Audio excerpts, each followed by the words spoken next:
సూర్యుడు క్రమంగా అస్తమిస్తున్నాడు. ఊరు బయట 4 వీధులు కలిసిన చోట మన రామకృష్ణుడేమో కంఠం వరకు గోతిలో పాతిపెట్టబడ్డాడు. చుట్టూ ఎవరూ లేరు, అంతా నిశ్శబ్దం. కానీ అతని మనసు మాత్రం శాంతంగా ఆలోచిస్తుంది. మరుసటి రోజు ఆ దారిన ఒక గూని చాకలి వచ్చాడు. భుజంపై మురికి బట్టల మూట, నడకలోనే అతని గూని స్పష్టంగా కనిపిస్తుంది. గోతిలో ఉన్న రామకృష్ణుని చూసి ఆశ్చర్యపోయాడు.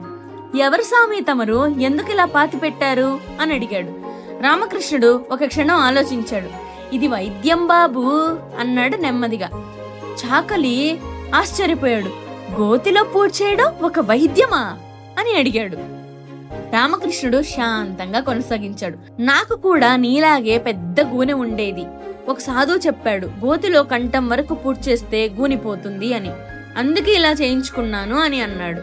చాకలి ఒక్కసారిగా ఆలోచనలో పడ్డాడు. అంటే నా గూని కూడా పోతుందా? ఆ తర్వాత చాకలి ఏం నిర్ణయం తీసుకున్నాడు? ఈ అవకాశాన్ని రామకృష్ణుడు తనకు ఉపయోగపడేలా ఎలా మార్చుకున్నాడో తెలుసుకోవాలంటే పార్ట్ 20 కోసం ఛానల్ని ఫాలో అవ్వండి.